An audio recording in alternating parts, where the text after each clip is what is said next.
Pingos nos Is. Jovem Pan. Olá, muito boa noite para você, 18 horas em São Paulo, seja muito bem-vindo. Já estamos no ar, começando aqui mais uma edição de Os Pingos nos Is. Hoje, quarta-feira, dia 18 de maio de 2022, estaremos juntos aqui até às 8 da noite.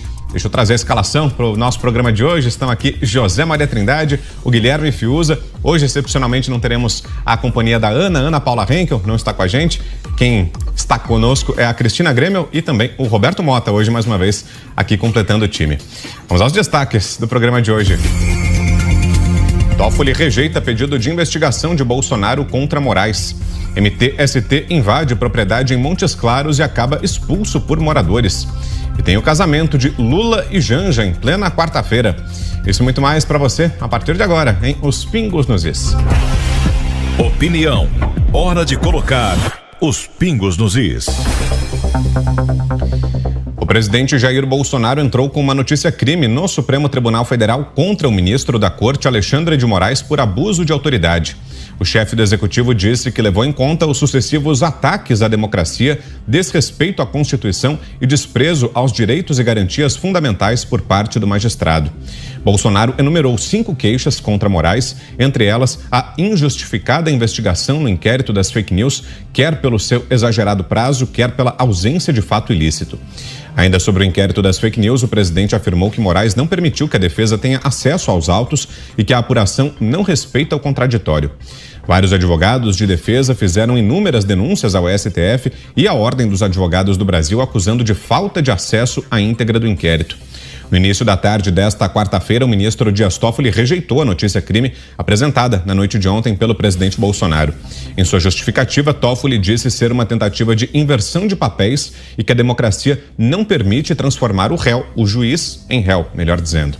Em resposta rápida, o presidente Jair Bolsonaro entrou com uma representação na Procuradoria-Geral da República contra o ministro Alexandre de Moraes. A acusação e sustentação foram as mesmas apresentadas pelo chefe do executivo no Supremo Tribunal Federal, negada pelos colegas de Moraes. Bolsonaro afirma que o ministro abusou de sua autoridade. A gente vai a Brasília, então, para análise de José Maria Trindade. Salve, Zé, boa noite. Rápido, ministro Dias Toffoli, né, o relator? Pois é. Muito boa noite, meu caro Vitor.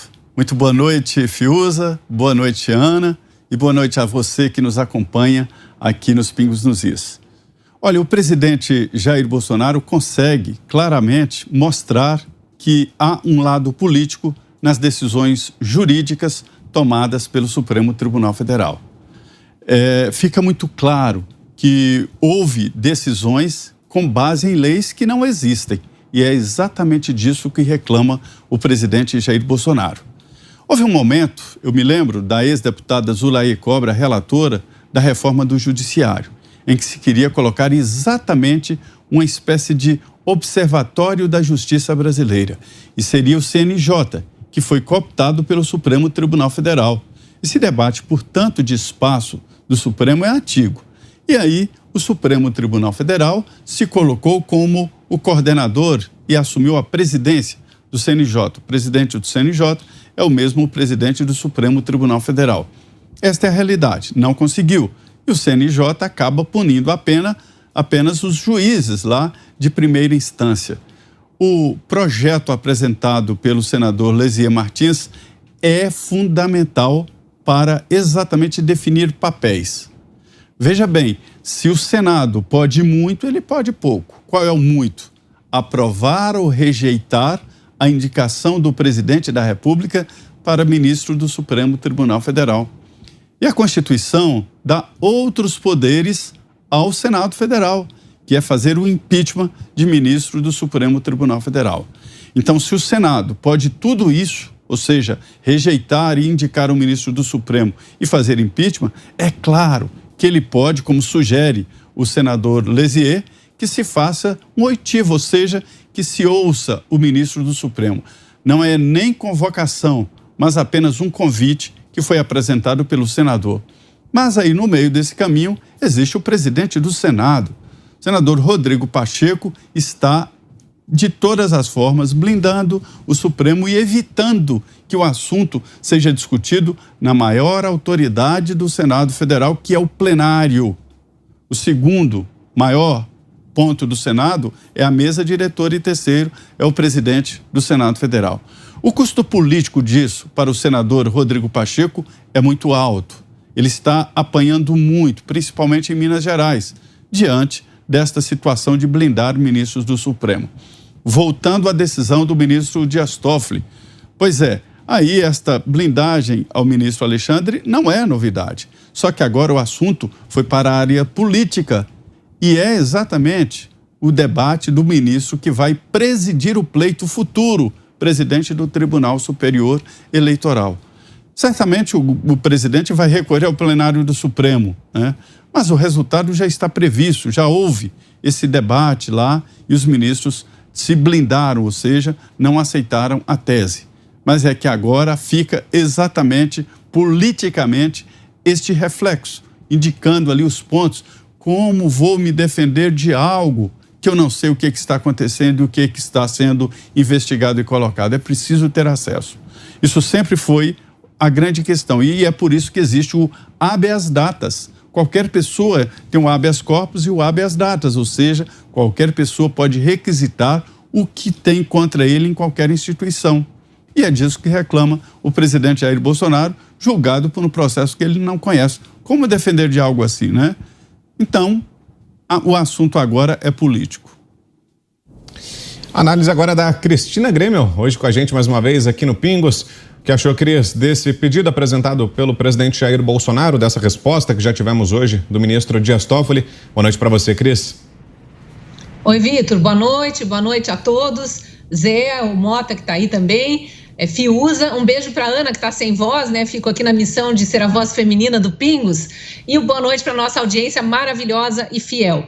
Olha, eu concordo com boa parte do que o Zé disse aí, inclusive, Zé, você usou as palavras que eu queria usar e os nomes que eu gostaria de mencionar, que são Rodrigo Pacheco, ativismo judicial. A gente está vendo isso acontecer na nossa cara e fica cada vez mais estarrecido com as várias decisões que vão saindo ali de dentro da corte, que deveria ser a corte que mais exala confiança para o brasileiro e, infelizmente, no momento atual, é a que mais gera insegurança jurídica nesse país, tanto para o brasileiro comum quanto para os estudiosos do direito, os profissionais do direito, os estudantes do direito. Ninguém mais sabe o que vale no país, que Constituição está valendo, se é a de 88, que deveria ser a que vale para os 210 milhões de brasileiros, ou se são aquelas 11 constituições diferentes ali, cada uma que cabe na cabeça de um juiz do Supremo.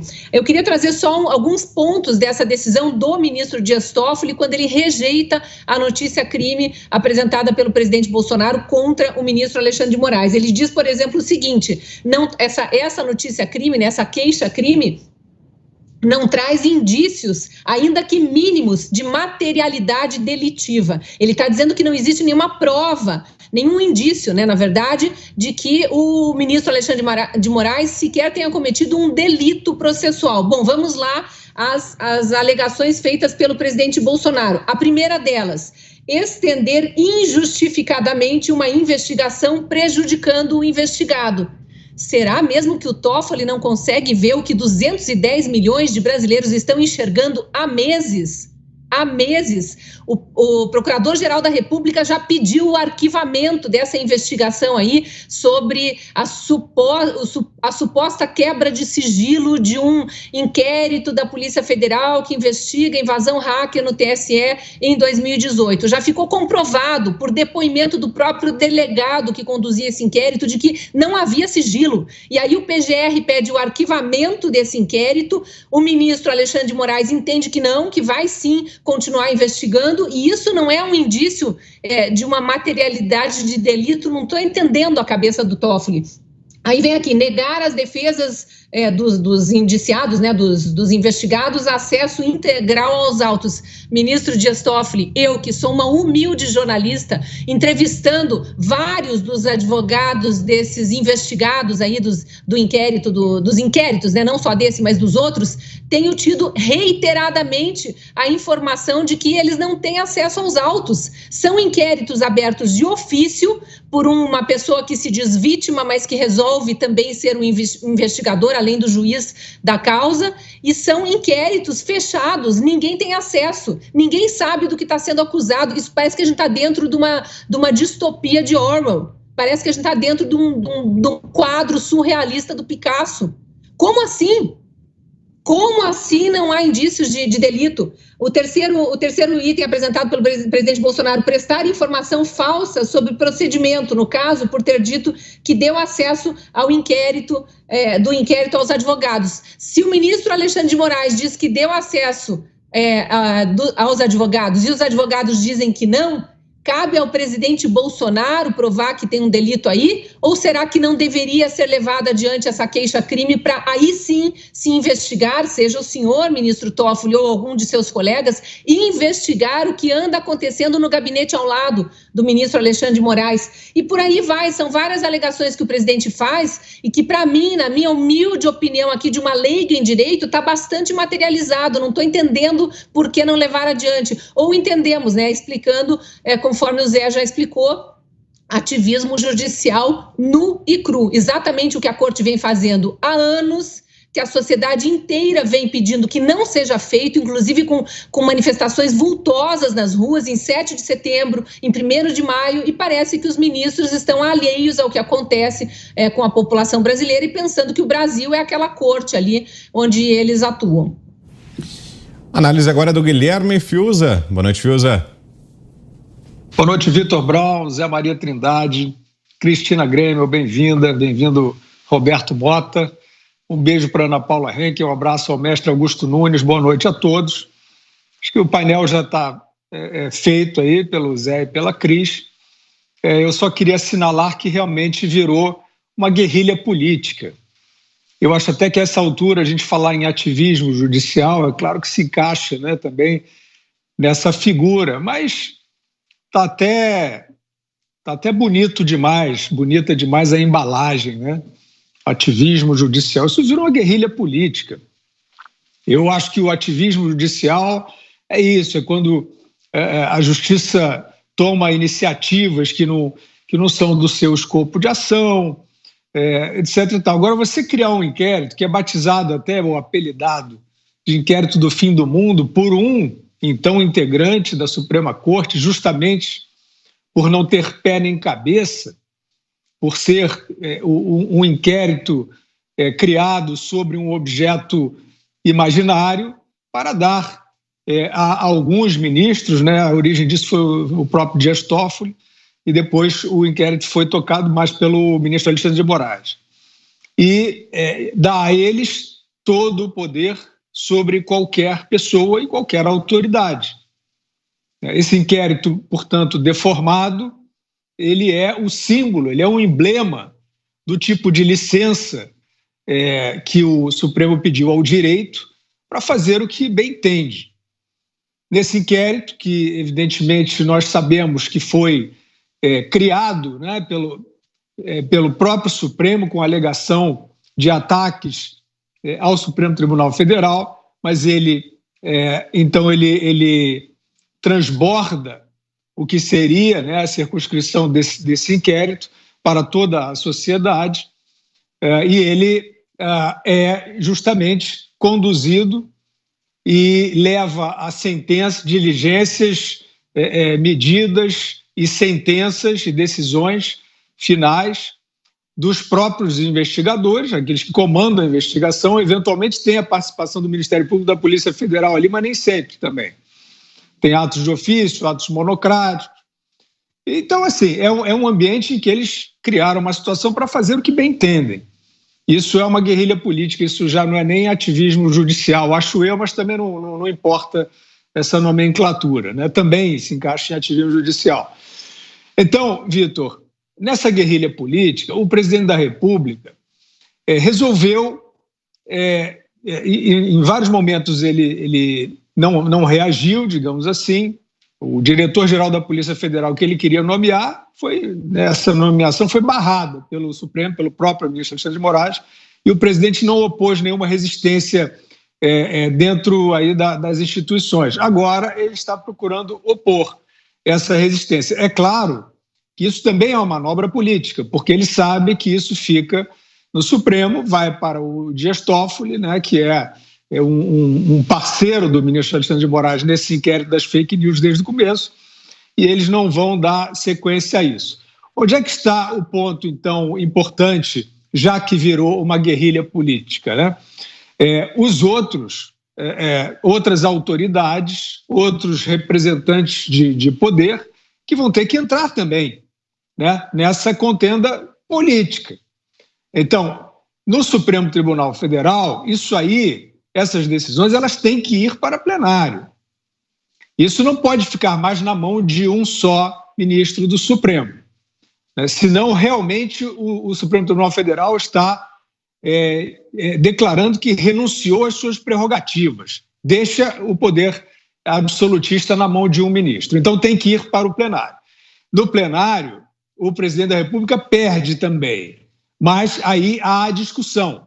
E aí há aqueles ministros, os novos, pelo menos, que poderão...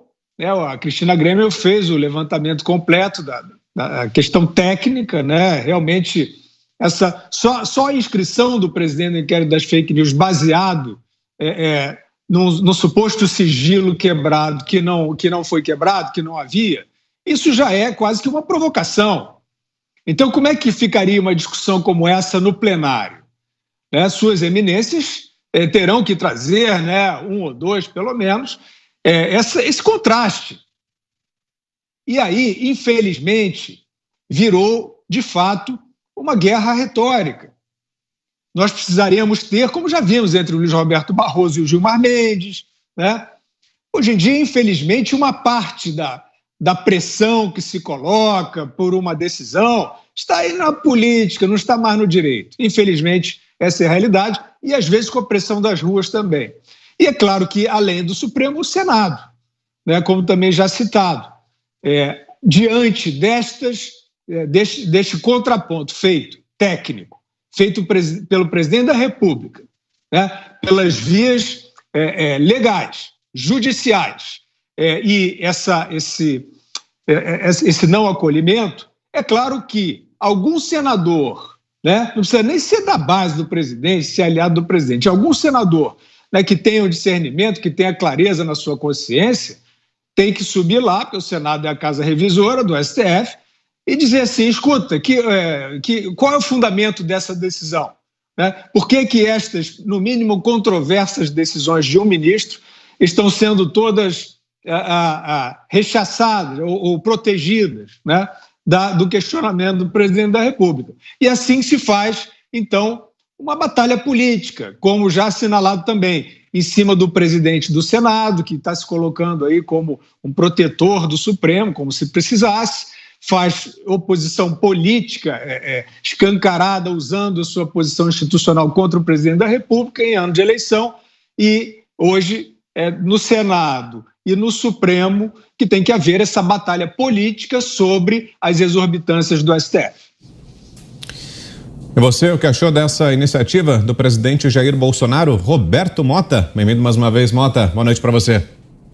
Muito obrigado, Brown, boa noite a Cristina, boa noite ao Fiuza, boa noite a Zé Maria e a todo mundo que está assistindo a gente e comentando aqui nas redes sociais.